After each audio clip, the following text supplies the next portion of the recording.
같이 묵도하심으로 낮 예배를 함께 드리겠습니다.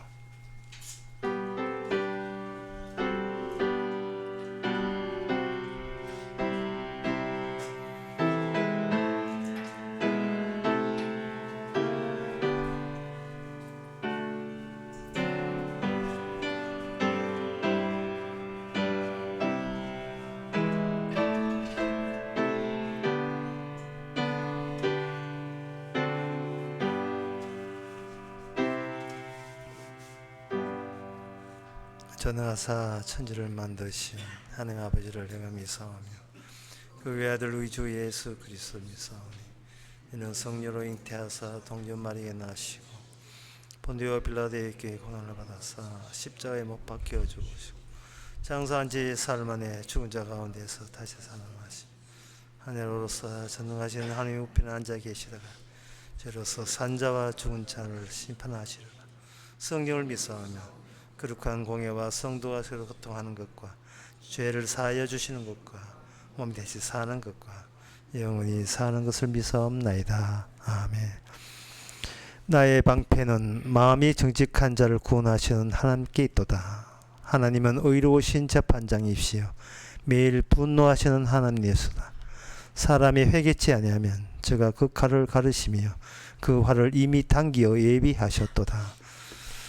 하나님 아버지, 하나님 앞에서 우리의 가성적인 마음 다 버리게 하시고 정직한 마음으로 나타나게 하옵소서.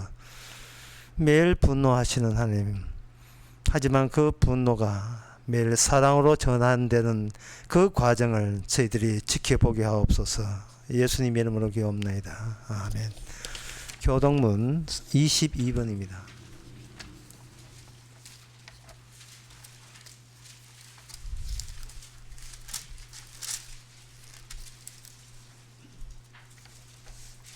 새 노래로 여호와께 노래하라.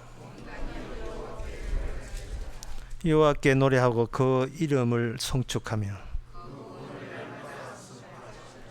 그 영광을 열방 중에 그 기이한 행적을 만민 중에 선포할지어다.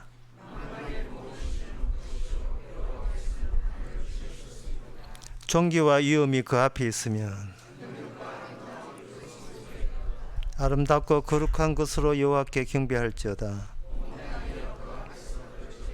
하늘은 기뻐하고 땅은 즐거워하며 바다와 거기 충만한 것은 외치며. 다같이 합시다. 그리할 때에 살림의 나무들이 여호와 앞에서 즐거이 노래하리라. 아멘. 자리에 앉아서서 찬송가 98장 합시다.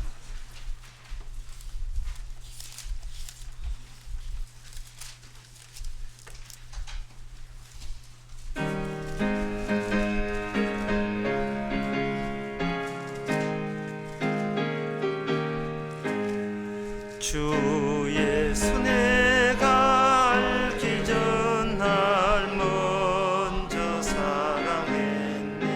그 크신 사랑 나타나 내 영혼 거듭났네. 주 내 맘에 늘 계시고 나 주의 안에 있어. 저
이 시간 다 함께 기도하실 때 최종훈 장로님 기도하시겠습니다.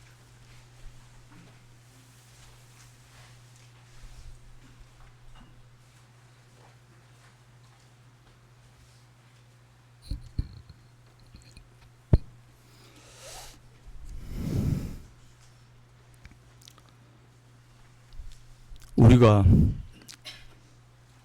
주님을 사랑한 것이 아니라 주께서 저희들을 사랑해 주셔서 오늘도 이렇게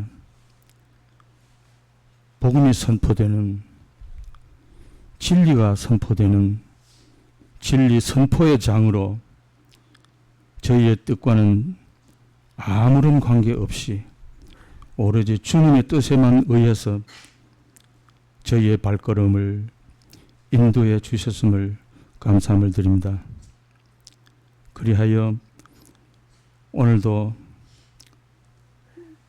선포되어지는 그 복음, 그 진리로 하여금 저희들 그 어떤 무엇에도 얽매이지 않는 그 진리로 하여 자유함을 누리라는 말씀처럼 자유함을 누릴 수 있는 저희가 되어질 수 있도록 주께서 인도해 주시기를 바랍니다. 그리하면서 그 자유함을 주시는 그 주님만을 오로지 늘 찬양할 수 있는 저희가 되어질 수 있도록 또한 인도해 주시옵기를 감히 바랍니다. 오늘도 선포되는 그 말씀 속에서 오직 우리 주님의 것으로만이 드러내어질 수 있는 귀한 시간이 되어질 수 있도록 주께서 인도하여 주시옵기를 바라오면서 예수님 이름으로 기도드립니다.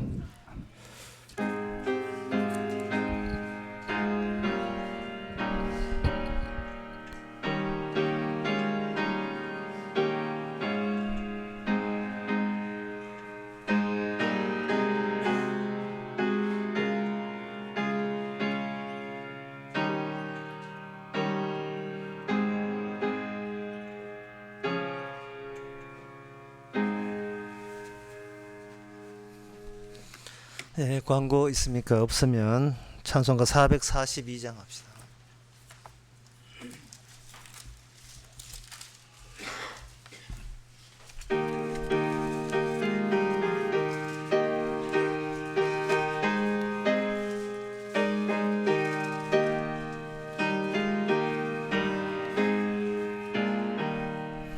선한 목자 되신 우리 주 항상 인도하시고 방초 농산 좋은 곳에서 우리 먹여주소서.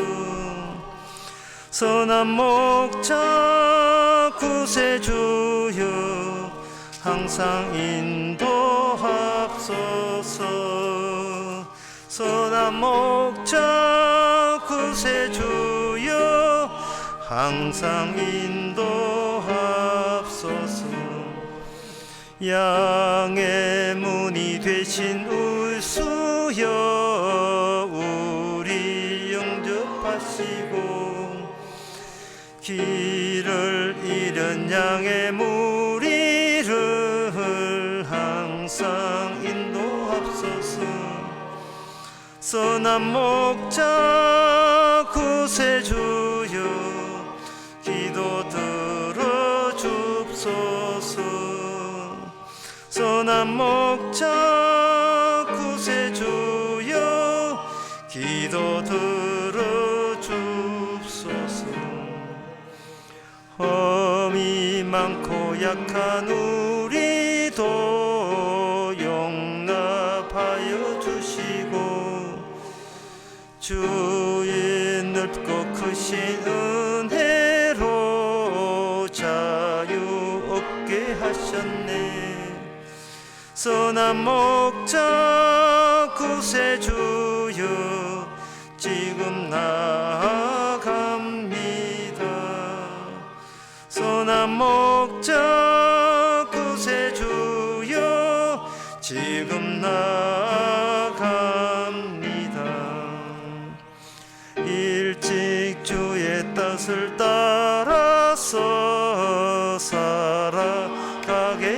하시고 주의 크신 사랑 베푸사 주를 쫓게 하소서.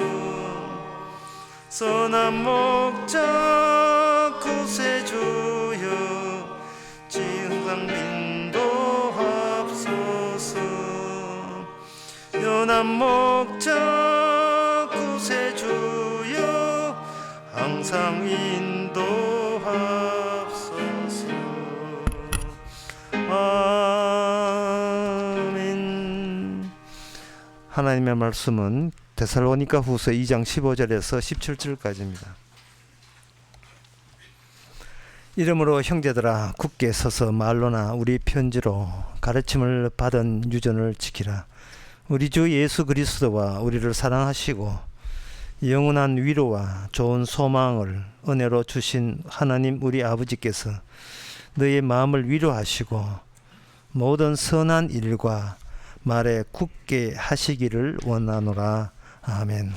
사도는 그 위로 성도를 하나님이 직접 위로하신다고 이야기하고 있습니다. 평소에 우리 인간들이 하나님이 주신 위로보다도 자신이 위로를 개발하고 제작하고 자기가 인생을 행복하고 즐겁게 살기 위한 그런 방안을 우리는 한시도 쉬지를 않고 있었어요. 하늘의 위로를 기다리기보다는 내가 내 즐거움과 나의 유익을 내 쪽에서 개발하는 편이 훨씬 그게 쉽기 때문에 그렇습니다. 그래서 지금 사도 바울은 그 하나님의 위로가 은혜로 우리에게 주신다. 우리 마음을 위로한다. 이런 말에 대해서 세상 사람들뿐만 아니고 보통 그 성도로서 평범하게 살아가면서 하나님이 언제 저를 위로한 적이 뭐 있습니까? 금시초문인데요. 평생 나는 내가 나를 즐겁게 하는 방식만 꾸준히 밀어붙인 식으로 그렇게 살아가는데 무슨 위로를 줬습니까? 그 의아해할 수가 있을 겁니다. 그런데 이 말씀은 말씀이라 말씀이 말씀되기 위해서 그 기존에 내가 나를 위로하는 방식을 철퇴를 가해버립니다. 이걸 쉽게 말해서 인생이 내 뜻대로 되지를 않는다는 뜻이죠. 사람이 자기 인생을 계획할 때에 이 정도 하면 내가 한 내후년 정도는 다음 달 정도는 내가 실컷 위로할 거야. 그걸 셀프 위로를 하는데 내가 스스로 나를 위로할 만한 것은 아마 내가 노력했으니까 생기겠지 라고 여기는데 이것이 좌절되고 철폐되지 아니하면 성도라고 할 수가 없습니다. 내가 시도한 모든 계획이 거기에 미래의 내 기쁨과 관련성이 있거든요.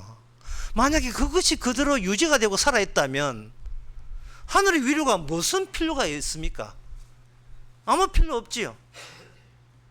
내가 셀프 위로해가 내가 스스로 술 먹고 담배 피우고 뭐 마약하고 이렇게 쾌락 즐기는데 거기에다가 하늘의 위로가 있습니다. 그러면 그 사람에게 그냥 돈이나 주세요. 딴소리 하지 말고 퇴짜 놓을 겁니다. 노골적으로 퇴짜는 놓지는 않지만 소위 성도라 하지만 우리는 수시로 매일같이 주의 복음과 말씀을 퇴짜 놓고 살아가고 있지는 않은지요. 한번 돌아봐야 돼요. 그러면 왜 위로 문제를 주께서는 왜 언급을 하시느냐? 그것은 여기에 나올 때는 영원한 위로예요. 한시적인 위로받다가 다시 또 절망으로 꺼지는 그런 위로 말고 영원한 위로는 영원한 견고한 토대가 장만됨으로써 가능하다는 겁니다. 그러면 그 위로의 반대말이 상처거든요. 결핍, 상실 이렇게 이야기를 할 수 있는데요. 우리가 인생을 살면서 상처를 품고 그것이 드러나지 않게 해서 프레스 엉두르면서 겉으로는 멀쩡하게 아무 마음에 아픔도 없는 것이 살아가지만 그러나 내부에 보면 골물도록 골맞죠. 거기다 건드리면 막 폭발하니까. 이러한 상처가 왜 모든 인간들이 갖고 있느냐? 그냥 사람과 사람의 어떤 뭐 상거래라든지 무슨 뭐 토지 거래라든지 뭐 어떤 이유로선 술을 동창을 만났다 하면, 친구를 만났다 하면 상처와 상처의 만남입니다. 왜 그래 그게 세월이 가면 갈수록 상처가 왜 그래 많은지요? 아픔이 그렇게 많은지요? 그거는 토대가 견고하지 않기 때문에 그래. 토대가 잘못되어서 그래요. 토대가 바뀌지 않아서 그렇습니다.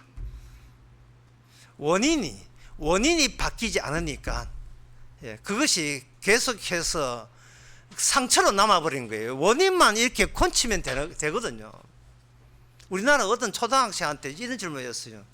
어른들이 왜 이혼하는가? 답을 쓰세요. 어른들이 이혼하는 이유가 뭐냐? 그 초등학생 답변이 아주 명쾌한 답변이었어요. 결혼했기 때문에 이혼한다. 얼마나 철학적입니까? 결혼 안 했으면 이혼도 없잖아요. 그 말은 결혼할 때부터 이미 상처가, 원인이 있다는 것 자체가 이미 상처가 시작된 거예요. 그래서 주님께서 바꾸려고 하는 그 마음의 토대가 뭐냐 하면은, 마음의 중심부에 시간의 흐름과 무관한 본질적인 것으로 바꾸는데, 그게 뭐냐 하면 주 예수님의 마음으로 바꾸는 작업을 하시는 겁니다. 이 예수님의 마음으로 바뀌게 되면 고린도후서 1장 5절의 말씀과 관련성이 있는데, 그리스도의 고난이 우리에게 넘친 것은 우리의 위로도 그리스도의 말미암아 넘치는도다. 예수님의 위로가 너희들 위로 말고, 네가 네 스스로 위로하려는 셀프 위로 말고, 주님의 위로가 우리 속에 들어오기 위해서는 원인 자체가 내 마음부터 시작한 원인은 상처뿐이니까 내 마음 말고 주의 마음으로 교체가 일어나 줘야 됩니다. 예수님 마음으로 교체가 일어나야 돼요. 그러면 예수님 마음에 교체가 일어나면 나로 인한 상처는 날아가 버려요. 그러면 뭐가 오느냐? 주님이 이 땅에 당했던 상처가 우리에게 나옵니다. 주님도 자기 상처에 대해서 상처받은 마음을 의도적으로 유발했었고요. 그것이 나중에 예수님의 부활로 모든 위로가 되는 거예요. 자기 상처를 자기에게 행한 일의 성과로 인하여 위로가 받는다 이 말이죠. 그것은 바로 예수님이 시작과 결말이거든요. 거기에 그 예수님의 시작과 결말을 우리가 갖고 있던 우리 마음과 바꾸치가 되게 되면, 그때부터는 내 식대로 내가 위로하는 그런 쓰잘데기 없는 짓은 안 해도 되죠. 왜냐하면 다시 말씀드리는데, 마음의 중심부에 있는 시간의 흐름과 무관한 본질적인 거. 그런데 인간들이 저희가 스스로 자기를 위로하려고 하면 이거는 시간 따라 환경 따라 이 위로가 언제 거품으로 대가 꺼져버릴지 알 수가 없어요. 하나는 예를 들게 되면, 한국의 축구팀이 브라질 축구팀을 이겼다. 뭐 위로되지요. 그런데 월드컵 가가지고 초반에 뭐 5대0으로 졌다. 전에 브라질 이런 위로 하나도 위로가 안 돼요. 좋은 땅이 나왔는데 한 사시죠 해가지고 땅을 샀다. 부자 된 느낌 위로를 받지요. 그런데 그 땅 주인 따로 있다 하면 그 위로가 절망으로 바뀌는 겁니다. 환경 따라 시간 따라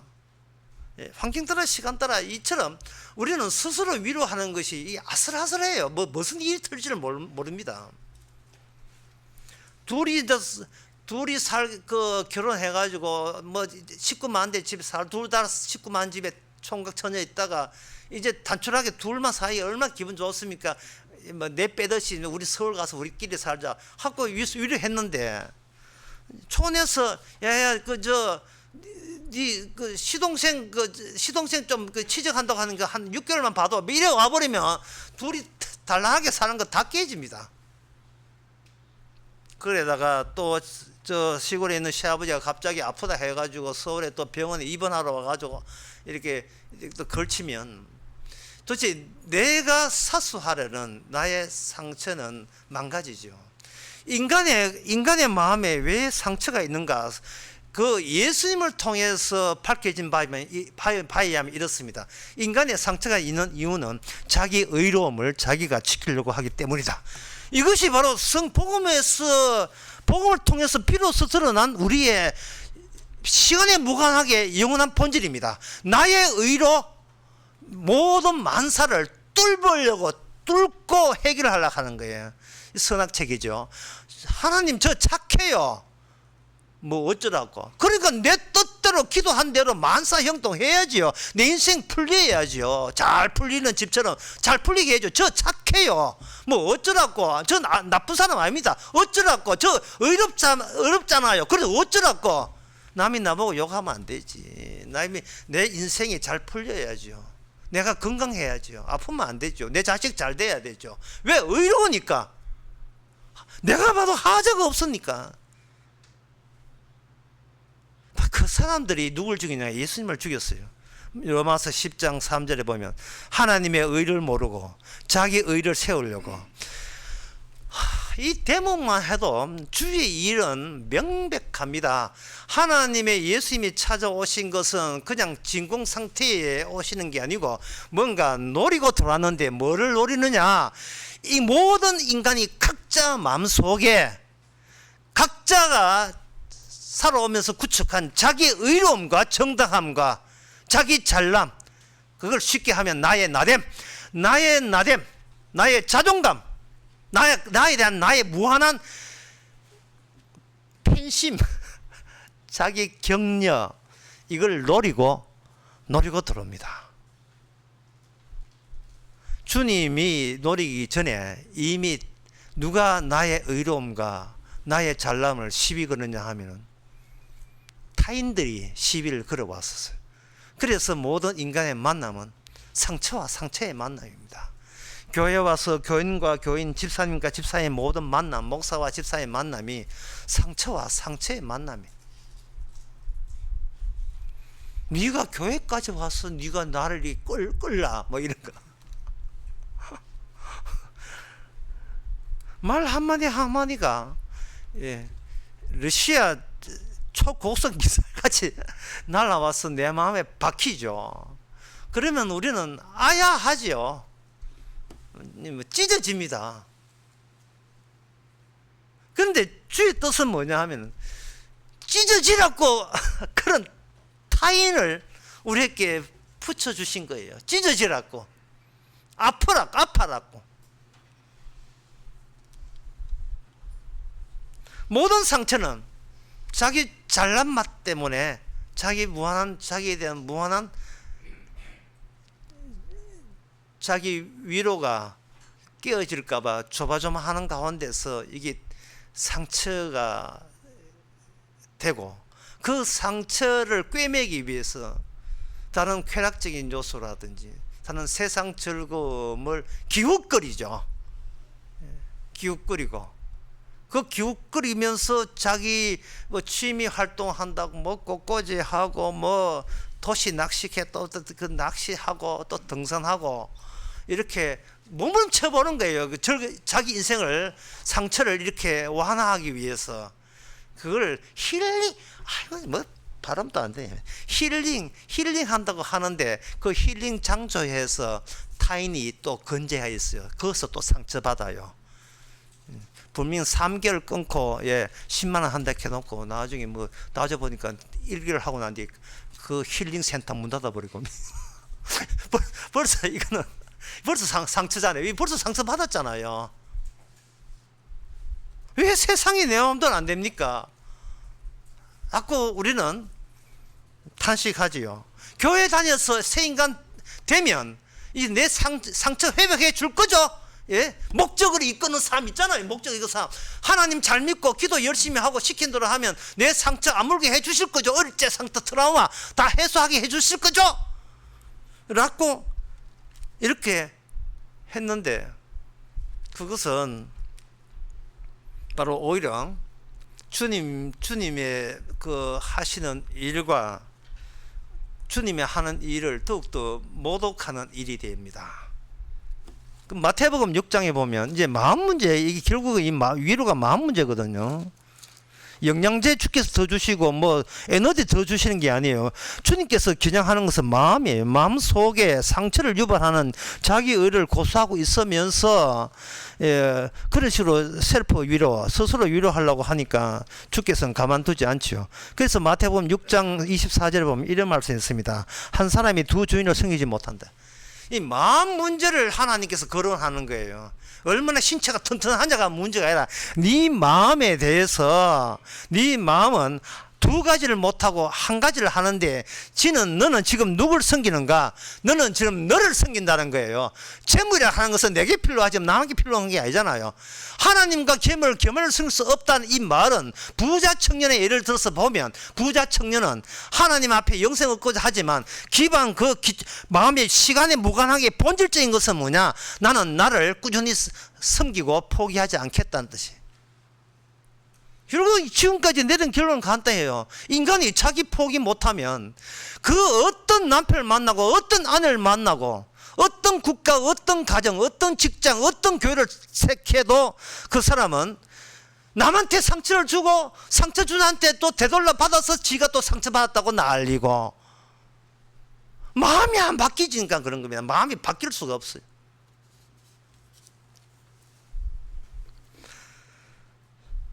그래서 주님께서는 이 마음을 바꾸기 위해서 껍데기는 다 보지 않고 인간들이 갖고 있는 자기 의가 있는 그곳으로 주께서는 달려갑니다. 이 땅에 오셔서 달려가는데 그 달려갈 때 예수님이 하는 일을 말리는 자들이 있었어요. 그게 바리새인과 사두개인 서기관들이에요.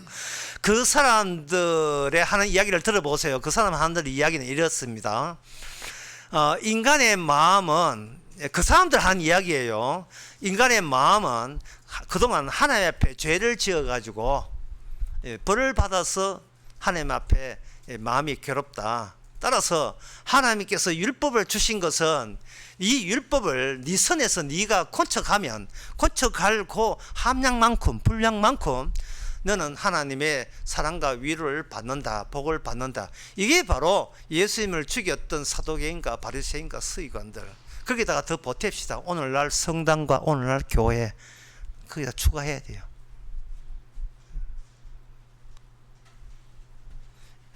왜냐하면은 지금 사도 바울은 인간이 알아듣지 못하는 이야기를 하는데 교회 성당은 인간이 알아듣는 이야기를 해요.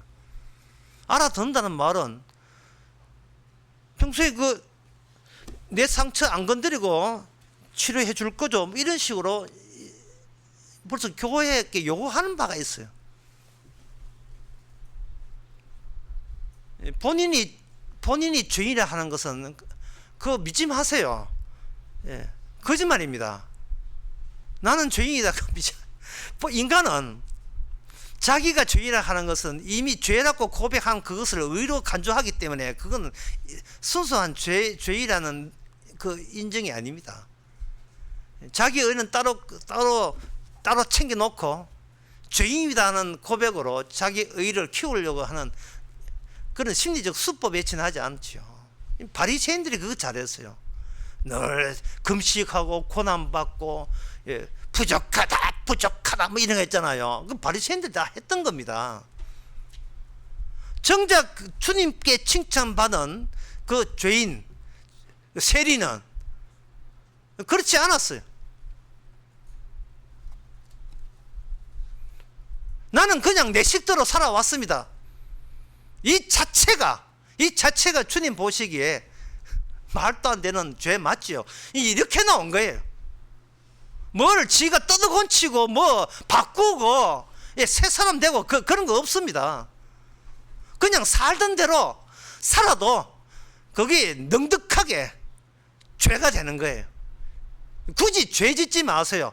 가만히 있어도 자동적으로 우리의 마음이 나의 의를 더 나타내려고 하는 시도 자체가 그게 주님 보시기에 죄가 되는 겁니다. 그래서 이 마음을 주님께서는 어떤 식으로 고치는가?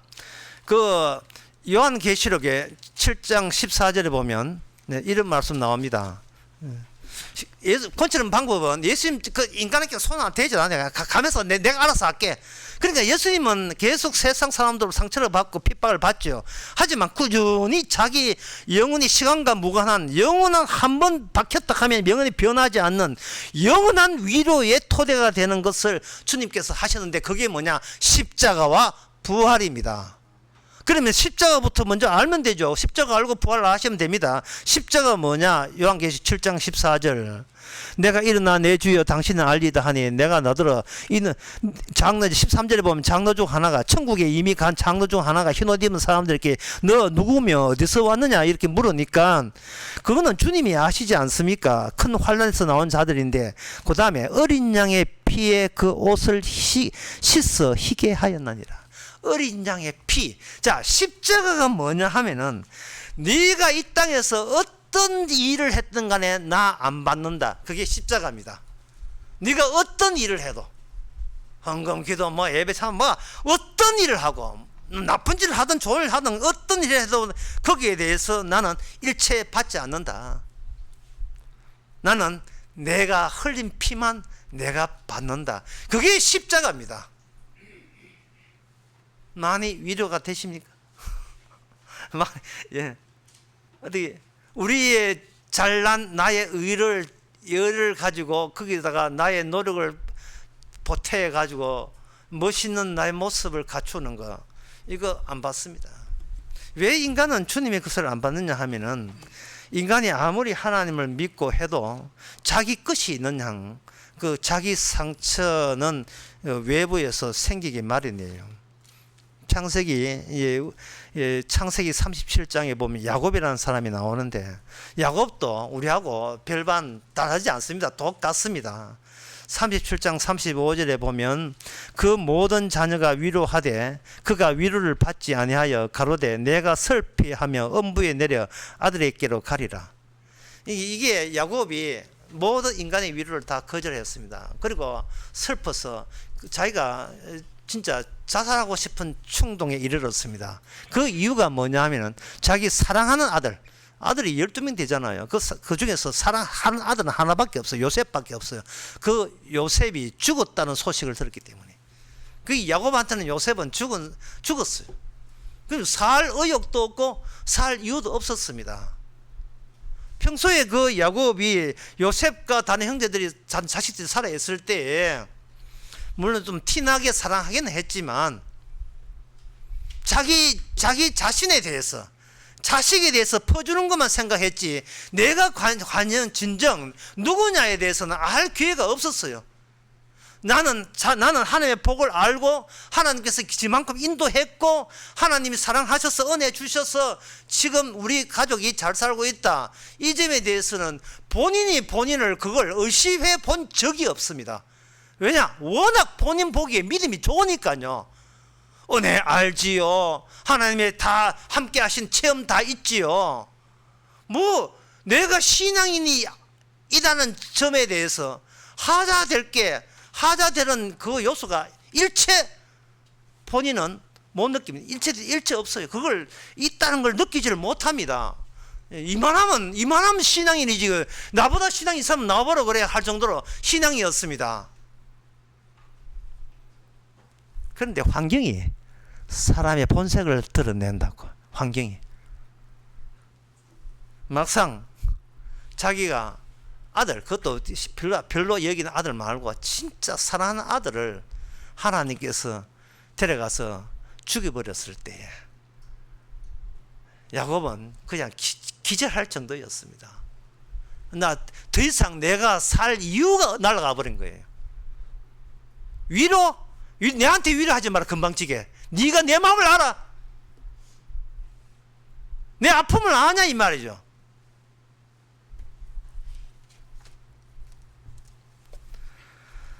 우리가 아직 견딜만 하니까 교회 나오고요. 그래서 밥 숟가락 들고 밥이랑 먹는 것은 아직까지 숨 쉴 만하니까 희망이라는 게 있으니까 산다는 뭐 아주 극히 재밌지는 않지만 그래도 이 정도 하면 얼추 뭐 견딜만하다 싶으니까 숟가락 들지. 만약에 아들이 죽었다 하면 숟가락 들고 그 밥 먹는다는 것이 뭐 죄 짓는 일 같은 느낌들이. 아, 자식 죽은데 네가 숟가락이 네 목에 밥이 넘어가나 인간아. 이런 욕이 막 들려올 것 같아요.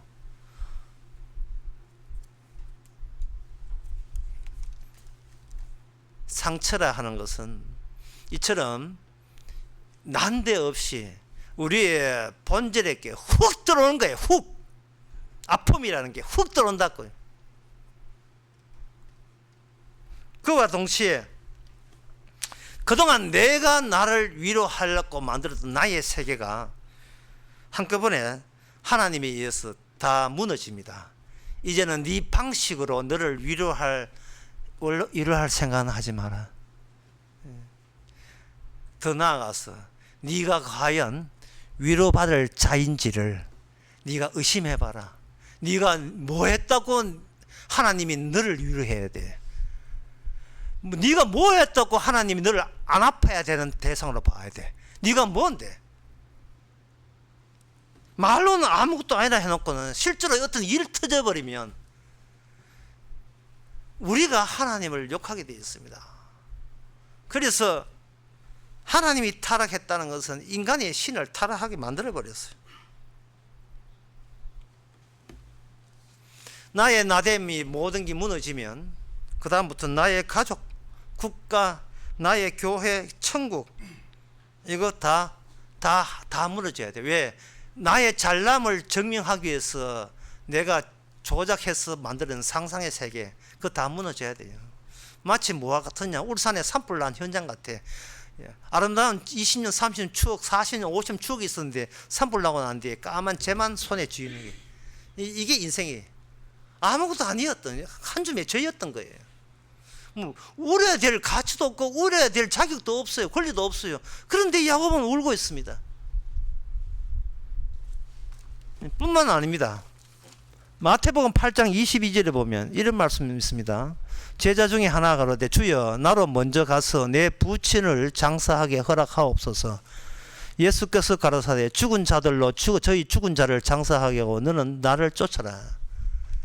예수님 보고 나를 따르라 이렇게 하니까 따르겠나이다 하면서도 캥기는 게 있었습니다. 그건 뭐냐 하면 아버지 마침 돌아가셔가지고 장례를 치러야 되는 장례 치르고 따르겠습니다 라고 이야기한 거예요.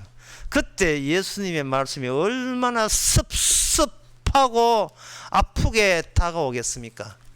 뭐 아버지의 세계를 뭐라고 보냐 하면은 죽은 인간들로 보여. 죽은 인간들. 죽은 자로 하여금 죽은 자로 장례하고 너는 나를 따르라. 네가 그거 죽은 자들하고 너하고 무슨 상관이 있느냐? 아니 노골적으로 욕을 하는 것 같은 느낌들이. 욕이죠, 욕. 주님은 그 섭섭한 게 그 정도가 아닙니다. 누가복음 9장 62절에 보면 손에 쟁기를 잡고 뒤돌아보는 자는 하나님의 나라에 합당치 아니하다. 지금 이런 이야기를 제자들께 백날 해봐야 제자들 먹히지 않습니다. 소용없습니다. 제자들은 자기 자신이 지금 예수님을 잘 믿는다고 생각하고 있어요. 지금 자신의 본질이 괜찮은 본질이라고 여기고 있습니다. 자신의 본질이 이거는 파괴돼야 될 본질로 새기지 않고 멀쩡해야 되는, 그러니까 내가 예수 믿는 이 행위가 나의 의에 하나 추가될 수 있는, 그래서 나의 의가 돋보일 수 있는 그러한 인생을 주와 함께 지금 건전하게 왔다고 생각하는 게, 자기 자신을 건전하게 보고 괜찮은 존재로 보고 있는 겁니다. 예수님 십자가 아무것도 받지 않았다 할 때 제자들도 받지 않았어요. 제자들이 뭐 어떤 것도 다 받지 않았어요. 제가 목숨 바치겠습니다. 네 목숨도 안 받아요. 아무것도 안 받아요.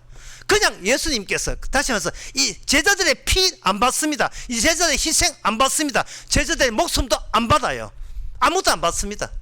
왜? 6월절의 양의 피만이 애굽에서 이스라엘을 끄집어냈기 때문에 그 원리 원칙은 변함이 없습니다. 그리고 난 뒤에 부활되었습니다. 자, 십자가는 뭐냐? 네 것 안 받는다. 이거는 우리 의에 대한 모독이에요. 우리의 잘남에 대한 모독이에요. 부활은 뭐냐? 말을 건네는 게 부활입니다. 말을 건네는데 어떻게 건네냐? 누가복음 그 마지막 장에 보면 말을 건네는 장면이 나옵니다. 24장에 보면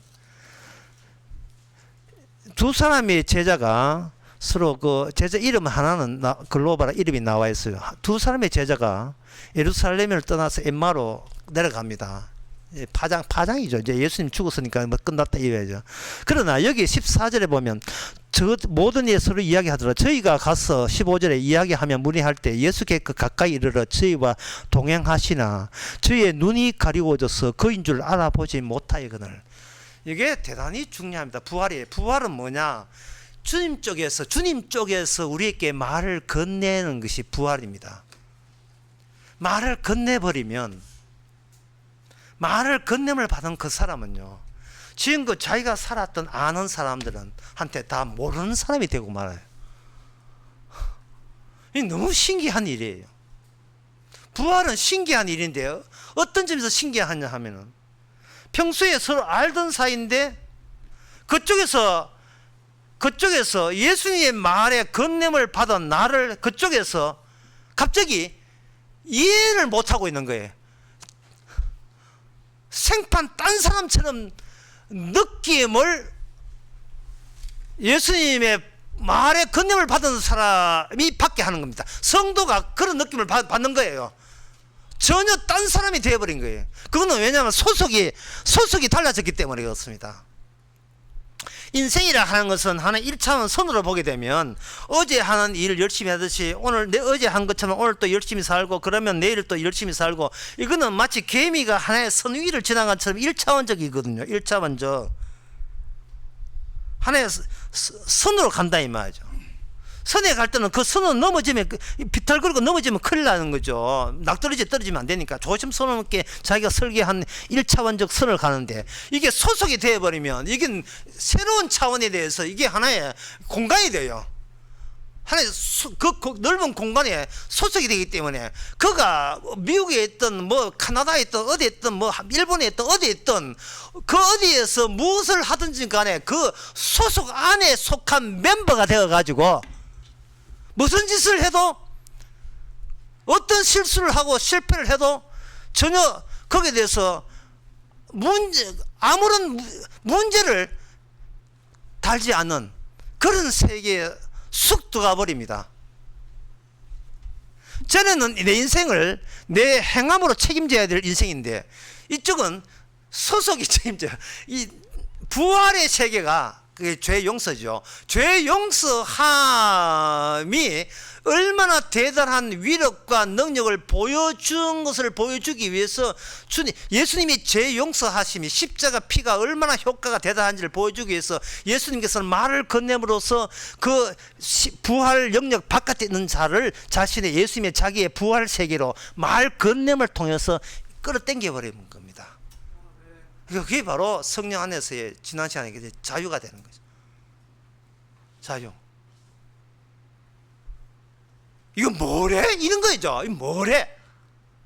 그래서 십자가를 통해서 단절시키고요. 네 일체 너 것을 안 받는다 단절시키고, 부활을 통해서는 이거는 소속이기 때문에 우리는 혼자 있는 게 아닙니다. 홀로 있는 게 아니에요. 같이 있는 겁니다. 구약에 아가야가 있는데, 아가스가 있는데, 그 아가스 2장에 보면 2장 10절에 보면 이런 말씀이 있습니다. 간단하게 말하겠습니다. 나의 사랑, 나의 의쁜 자여, 일어나서 함께 가자. 함께 가자. 니는 혼자가 아니고 나와 함께 하는 거예요. 말을 건네는 순간 그 사람은 주와 함께 하는 겁니다. 함께 하고, 아가 7장에 보면 들로 달리고요. 예. 덜로 나아가고 아가 8장 14절에 보면 빨리 달리자. 덜로. 이건 뭐냐 하면 아슬아슬하게 섞어서 단선에서 인생 실패하면 안 돼, 성공해야 돼, 아슬아슬하던 이 마음이 이제는 넓은 들판으로 마음껏 네가 내딛고 싶은 대로 내딛어버려. 달려가자. 다만 혼자 가는 게 아니고 나와 함께 손잡고 함께 달리자. 예? 오늘 설교 제목 함께 달리자 하고 싶어. 함께 달려가자. 엎어져도 괜찮고 자빠져도 괜찮고 들판이니까.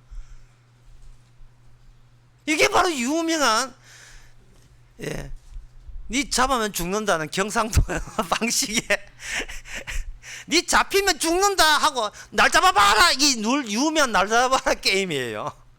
내 어예쁜 자요, 내 사랑한 자요, 내 이게 그저 비둘기다. 삐둘기 같은 네 어예쁜 자야, 우리 함께 가자. 손잡고 넓은 들판으로 가자. 아무도 찾지 않는, 그게 나의 동산이다. 나의 동산이다. 동산 나오죠? 에덴 동산. 나의 동산이다. 상처 상처가 무슨 말이에요? 상처 들어봤어요? 상처가 뭔 말이에요? 그런 말이 있어. 상처란 말이 있어요. 랄 정도로 진정한 영원한 위로는요, 우리에게 어떤 일이 일어나도 하나도 놀라지 않아야 될 상황이에요. 어떤 일이 나도 놀라지 않을 상황. 깜짝깜짝 전기 날 일은 더는 없는 거예요.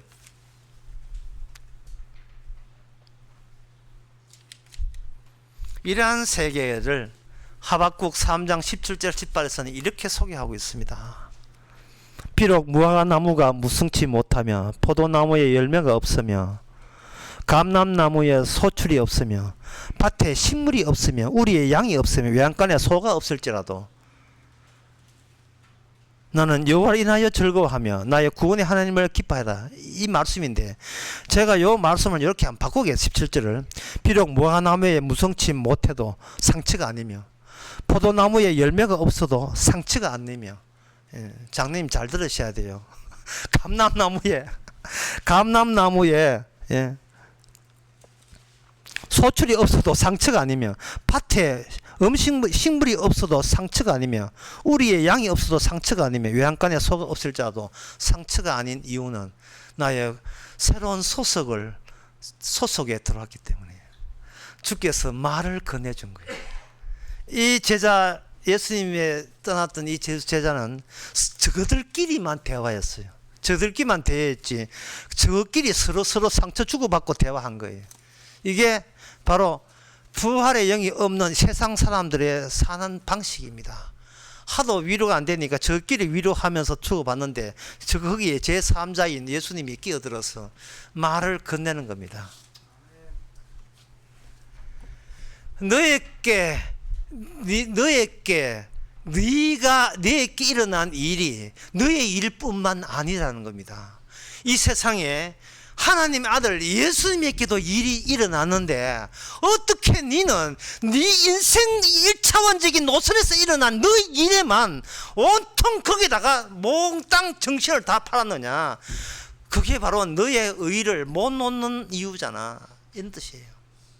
어떻게 네 눈에 보는 그 일만 생각하고 예수님이라는 그분에게 무슨 일이 있었지 왜 거기는 관심이 없느냐 이 말입니다. 나에게 일어나는 어떤 일은요, 그거는 상처만 덧나게 만들 뿐이에요.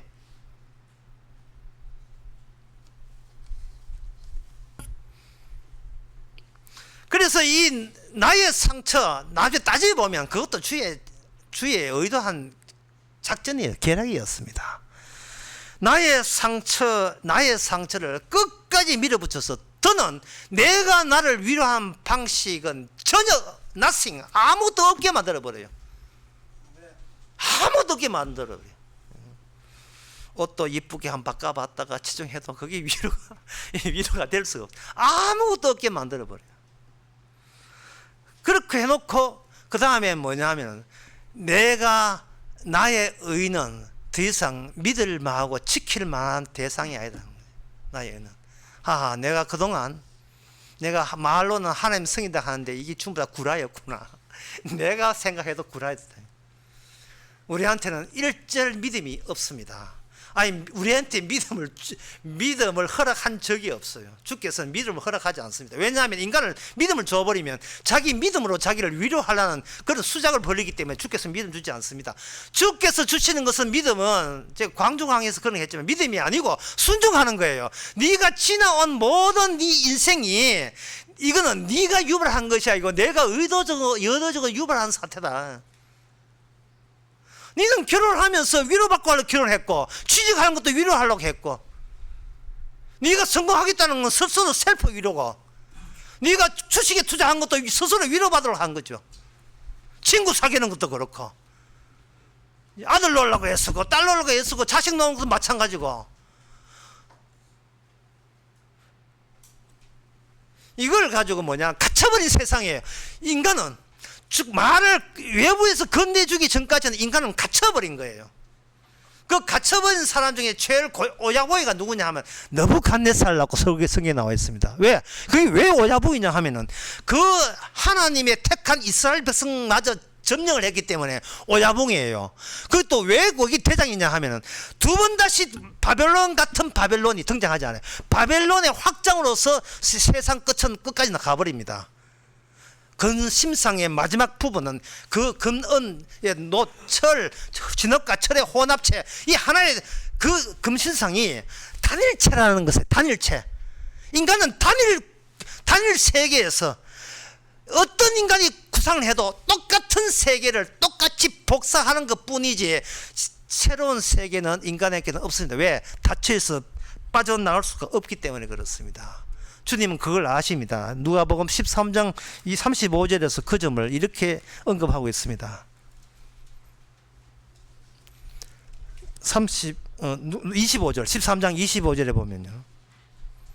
집주인이 일어나 문을 한번 닫은 이제 문을 열어달라고 했어요. 이제 이 세상에서 뒤늦게 사태를 파악해가지고 내가 이러면 이제 지옥 가겠다 싶어서 문을 열어달라 하니까 집주인이 일어나 문을 한번 닫은 후에 너희가 밖에서 문을 두드리며 주여 열어주소서 하면 저가 대답하여 가로되 나는 너희가 어디서 온 자인 줄 알지 못하노라. 그때 26절 그때 저희 말하되 우리가 주 앞에서 먹고 마셨으며 주는 또한 우리 길거리에서 가르쳤나이다 하나 저가 너희에게 이르 가로되 나는 너희가 어디서 왔는지 알지 못하노라. 행하는 모든 자리에 나를 떠나가라. 내가 부르지 않았는데 내가 말을 건네지 않았는데 네가 하는 말로 이 문을 열겠다고 네 쪽에서 그거는 네가 하는 네 셀프 위로죠.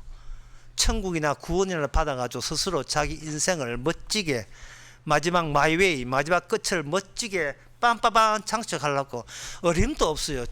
문은 완전히 갇힌 상태를 유지하고 있습니다. 닫을 수가 없어요. 그래서 주님께서는 구원받고자 하는 것도 내쫓아버립니다. 그것은 주님에게 매정하다고 하지 마세요. 왜냐하면 원래 인간은 이미 갇혀야 마땅하거든요. 구원이라는 아이디어, 그건 성당이나 교회에서 만든 아이디어예요. 천국 아이디어도 마찬가지고, 그거는 그냥 인간들의 이미지와 상상력에 호소하는 종교적 심리를 건드려가지고 스스로 상상의 나라를 펴게 하는 게, 그게 직접 주께서 우리에게 말 건너하고 무슨 상관이 있습니까? 아무 상관 없어요. 그래서 저는 이 닫힌 문을 가지고 이제 영원한 절망이라 합니다. 영원한 절망, 이것은 일반인일 뿐만 아니고 예수님의 제자들도 그걸 경험했어야 돼요. 물론 우리들도 경험해야 되고. 영원한 절망,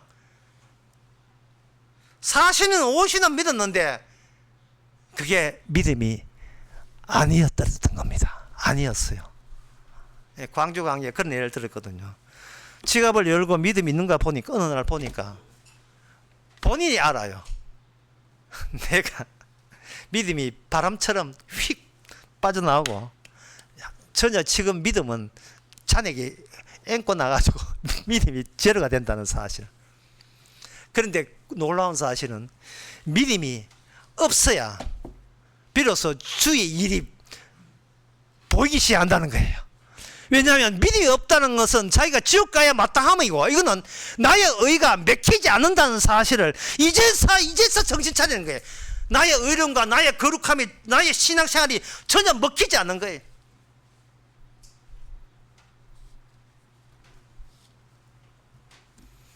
어떤 그 할머니가 그 초등학생 때 심부름 시켰어요. 심부름 시켰을 때에 그 초등학생 신분 시키고 나면 잘하고 난 뒤에 할머니가 그 아이 초등학생한테 뭐라고 이야기했는가 물어봤는데 어른들은 잘 답변을 못했어요. 뭐라고 했냐 하면 걔보다는 낫네. 뭐 걔보다는 낫다. 이게 세상 사람, 자기 의가 있는 사람한테는 퍽이나 위로가 되겠습니까? 이게? 그러나 성도한테는 퍽 위로가 돼요. 왜? 천천 믿음도 없으면서 믿는 척 하니까 이거는 걔보다 더 못하는 거예요.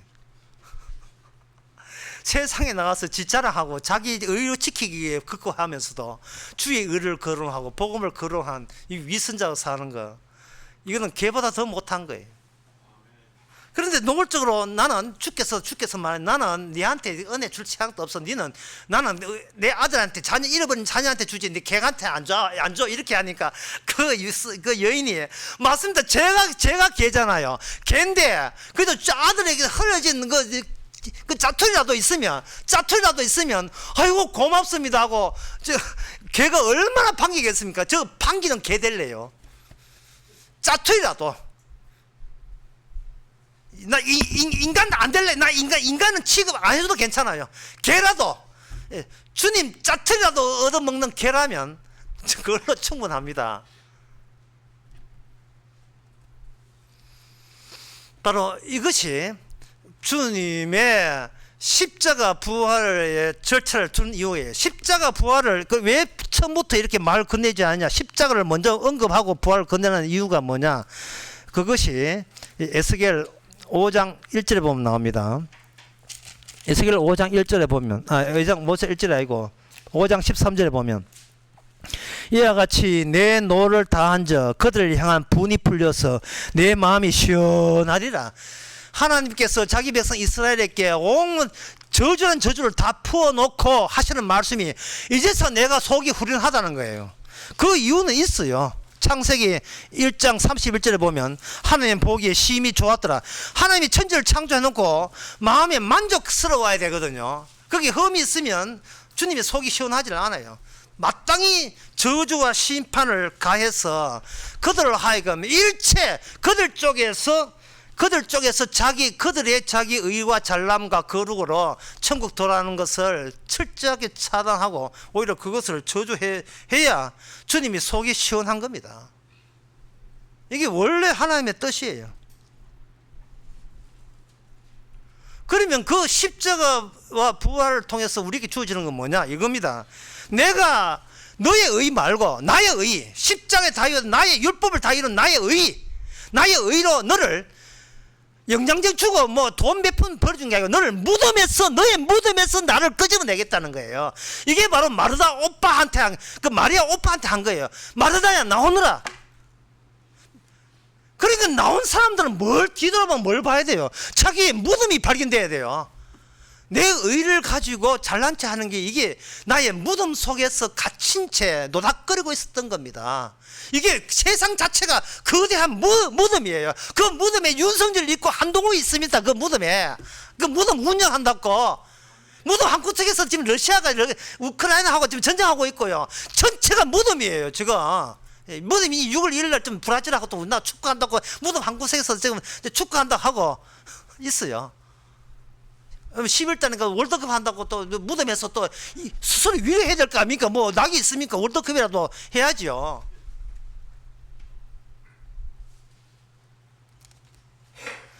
돌아보면 무덤인데 그 무덤에서 박사하겠다고 무덤에서 판사 의사 되고 그게 뭐가 의미가 있어요? 목사 되고. 그래서 무슨 의미가 있습니까? 자식 잘 키웠다. 그게 무슨 의미가 있어요? 그게 무덤인데. 이제 우리에게 나은 거 아니야 뭐냐? 네 무덤 봤습니다. 손잡고 함께 가자. 진짜 저 들판에 제가 시간기상 그 아가 대목을 안 읽어드렸는데 정말 거기에 아가 그 대목에 그 들판 달리는 그 모습을 그 7장 6절 7장 그 11절 13절 이거는 안 읽을 수가 없어요. 예. 나의 사랑하는 자여 내게 속했구나. 소송입니다. 그가 나를 사랑하는구나. 나의 사랑하는 자여 우리가 함께 들러 가서 동네에 유숙하자. 우리가 일어나서 포도원으로 가서 포도움이 돋았는지 꽃술이 퍼졌는지 석류꽃이 피었는지 합한 채가 향기를 토하고 가장 귀한 실과가 구비되었고 사람의 상처라는 것은요 내가 지킬 게 있으니까 타인으로 인하여 상처받았다고 이야기하는 거예요. 내가 지킬 게 있기 때문에. 그런데 우리는 내가 지키는 그 세계가 나를 망치는 멸망시키고 나를 지옥 보내는 이게 무덤의 세계, 무덤 속에 어두운 무덤 속의 세계였던 겁니다.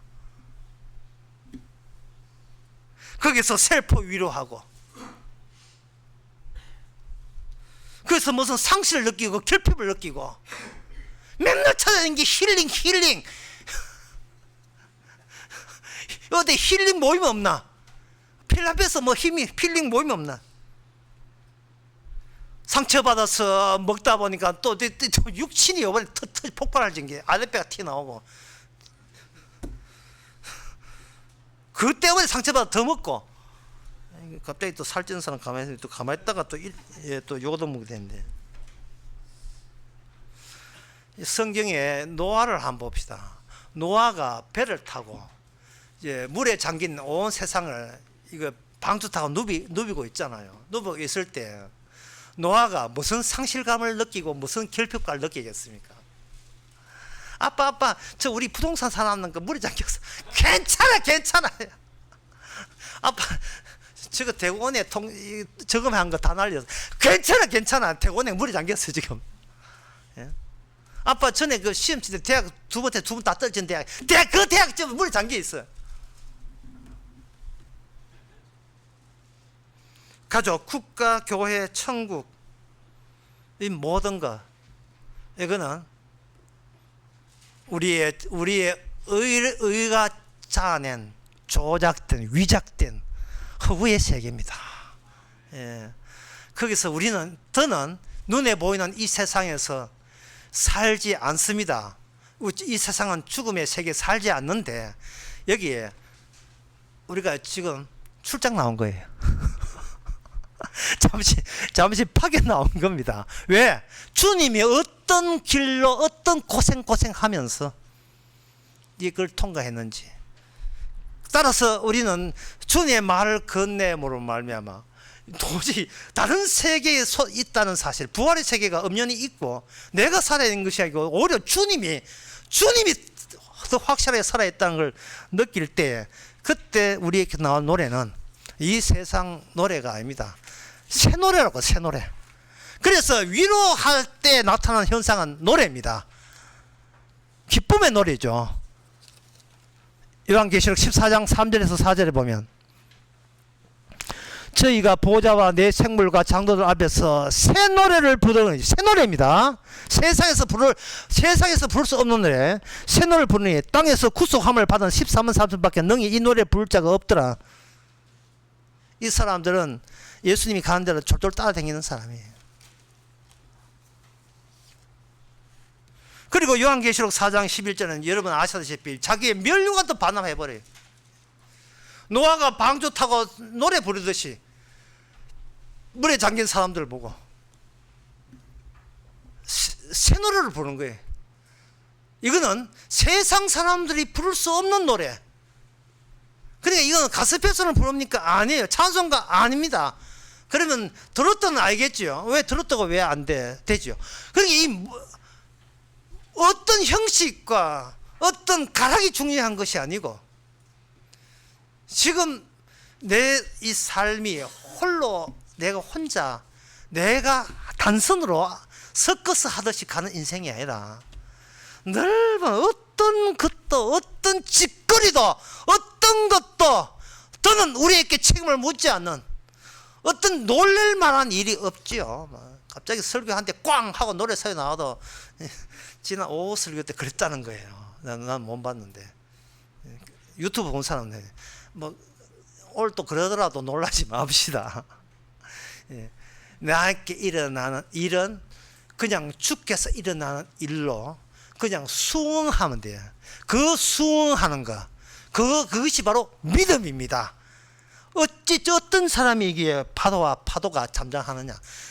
우리께 되어진 모든 일은 주의 십자와 부활의 세계가 마련되어 있음을 알려주는 징후로서 우리는 거기에 같이 느끼고 그걸 감사하면서 모든 일에 자유를 마음껏 자유를 누리시는 여러분 되시기 바랍니다. 기도하겠습니다. 하나님 아버지, 같은 노래 불러도 나 잘나면 부르면 짜증이 되고 상처가 되지만 같은 노래를 불러도 주께서 부르게 하심을 안다면 그게 새 노래가 됨을 저희들이 깨달았어.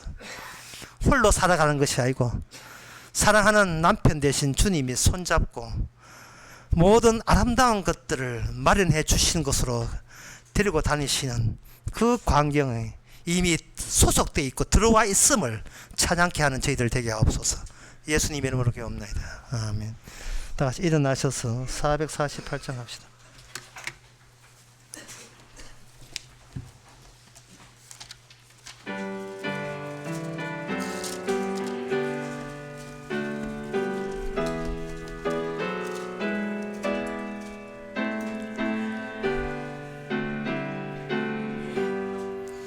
이 세상 끝날까지 봉사하리니 내 친구 되신 주여 늘 함께 하소서. 주 나와 함께 하면 전쟁도 겁없고 주 나를 인도하면 늘 안심하리라. 나 주를 따를 때에 주 약속하신 그 영광 중에 모두 이루어 주소서. 주님의 뒤를 따라 섬기며 살리니 그 크신 은혜 속에 날 인도하소서. 이 세상 온갖 시험 내 마음을 흔들고 저 악한 원수들이 안팎에 있으나 주 나를 돌아보사 내 방패 되시고 내 옆에 계신 것을 늘 알게 하소서. 저 영광 빛난 곳을 주 허락했으니 그 허락하신 곳을 늘 사모합니다.